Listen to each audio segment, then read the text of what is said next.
The boy who refused to speak. Morison-Kingsman lay in the larger bed, his body heavy with residue of another restless night. As the first faint light of day 37, Saturday, June 6, 2026, filtered through the GMP and glass windows of the self-contained apartment, the ash-white curtains hung loosely, swaying like pale ghosts reluctant to announce the new day. Outside, the compound wall still waking, but inside, the black-tiled floor already felt cool and unforgiving beneath the small movements of HesedEmet, who had rolled restlessly throughout the night. The crimson, pink, and ash walls seemed to absorb the tension, their bold yet muted tones mirroring the household, vibrant with potential, yet subdued by layers of unresolved pain. The old sleeping order had been reinstated. Morison-Kingsman had refused to let Judith return to the small mattress with the boy, forcing a fragile return to what once passed for normalcy. Judith had slept fitfully, irritated by HesedEmet's constant turning, choosing her own rest over his comfort. The drinking water rubber stood empty in the unfinished kitchen, a stark symbol of neglect born from the previous day's rain. The cracked iron bar back door, rusting steadily at its base, allowed faint drafts to slip through, carrying the scent of damp earth and the distant promise of another uncertain day on the long road to Port Harcourt. Morison-Kingsman had barely slept himself. He had watched over the boy, his heart tightening with each restless shift. Now, at 5 a.m., he stared fully as HesedEmet's discomfort became impossible to ignore. The child, 3 years and 4 months old, could not settle. His small body sought warmth and reassurance that Judith, exhausted and cold toward both father and son, withheld with sharp shushes. "Come here, Hesed," Morison-Kingsman whispered, calling the boy gently from sleep. He sat up, the black-tiled floor grounding him as he reached for his son. The child crawled closer, tapping his father's arm with urgent but wordless need. Judith stared on her side, her voice edged with impatience. "What is it again? Speak. Say what you want." HesedEmet tried. His small mouth opened, but only fragmented vowel sounds emerged. E and O repeated in varying combinations, each attempt a struggle against an invisible barrier. The boy's eyes shone with intelligence and frustration. He knew what he wanted to express, yet the words refused to form. Morison-Kingsman felt a deep pity swell within him, mingled with the heavier symbolism of inherited silence. Just as his father's hidden past had silenced truth across generations, so too had the trauma of HesedEmet's birth silenced this young voice. The new tribe could not rise if its youngest king remained voiceless. The boy stood unsteadily and walked toward the table, guided by Morison-Kingsman's phone torch. His eyes caught the cup of water fetched the night before. He drank greedily until Judith commanded him to stop. Then came the morning ritual of going outside to wee-wee. The child resisted until Judith changed her tone. Together, they went through the brown front door. When they returned, the apartment felt smaller, heavier with the weight of unspoken things.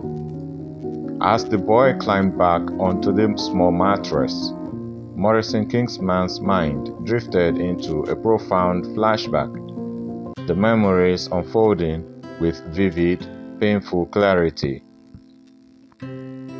It was February 27, 2024, at Rumueme Community Primary Health Center.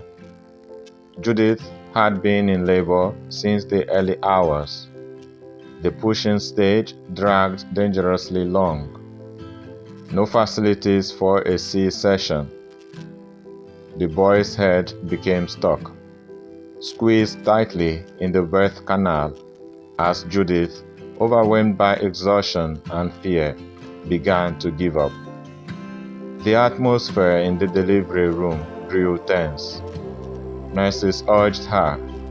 Morison-Kingsman stood beside her, sermons turning to desperate screams and harsh rebukes as terror for her family's judgment gripped him.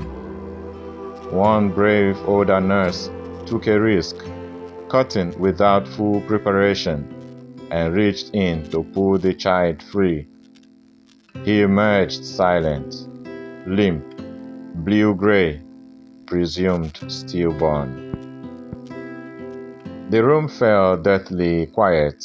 Then chaos erupted. Nurses beat life into the tiny body, while the older nurse turned to the unconscious Judith, praying loudly and calling her back from the brink. When Judith's eyes finally opened, tears streaming, there was no celebration, only dread. The boy still had not cried.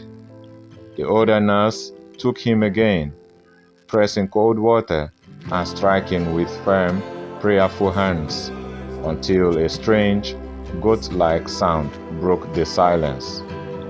Life returned. Joy flooded the room, but the trauma had left its indelible mark.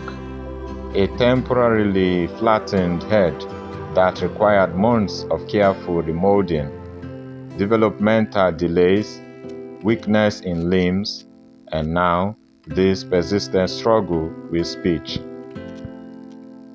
That same night, back in this very compound, disaster struck again. The newborn nearly slipped away. Family and neighbors gathered in panic. Emergency drugs were sourced at midnight. Prayers rose like incense. The boy survived, but the pattern was set. Life won through struggle, yet marked by silence and delay. Morison-Kingsman returned to the present, watching HesedEmet lie quietly beside him. The child's silence was not mere delay, it was symbolic of deeper inherited fractures. Just as the unplastered bathroom walls stood raw behind the new door, so too did the boy's voice await proper formation. The black-tiled floor provided a solid foundation, yet remained cold. The ash-white curtains witnessed without intervening.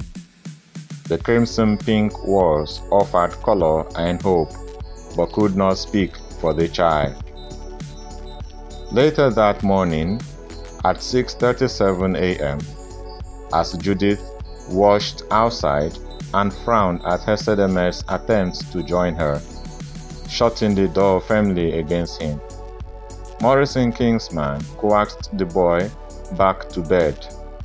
HesedEmet lay beside him, safe. It was then that the second dream from the night before resurfaced in full force. In the dream, Judith had rushed towards his ringing phone upon hearing the name of the third wife. She tried to note the number, Morison-Kingsman confronted her. "Why are you disrupting our peace?" Friends Sammy and Cyril arrived from Port Harcourt, now relocated to Eche. The scene shifted to a hostel-like setting reminiscent of Stella Maris College. Ritualists attacked, demanding a child for sacrifice. Bobby, his elder brother, hid one daughter, while the youngest was taken. Police arrived, gunfire erupted. Then came the Lions, led by a boy in branded trousers marked 40Y Boys. Bobby fought courageously with a wooden pestle, hauling lions down from the first floor, while Morison-Kingsman defended the staircase. They could not leave for Igruta. Protection demanded they stand and fight. Morison-Kingsman woke from the recollection relieved. The child beside him was a boy, HesedEmet, alive and breathing despite everything. In the dream, the surviving child had been a daughter. Here, reality offered a son who had already survived death twice on his first day. The lions, the ritualists, the gunfire all symbolized the spiritual and inherited battles surrounding the new tribe. The old father's name carried dark forces that sought to devour the future. Yet courage, like Bobby's, and strategic defense could prevail. The apartment grew dimmer. The unfinished kitchen and raw bathroom walls stood as emblems of ongoing work. The new bathroom door represented fresh beginnings. The black tiled floor reminded him that foundations existed even amid mess. The crimson pink and ash walls whispered that beauty and strength could coexist with imperfection. The ash white curtains bore silent testimony to the struggle for a voice. Morison-Kingsman placed a gentle hand on HesedEmet's back. "You will speak, my king," he whispered.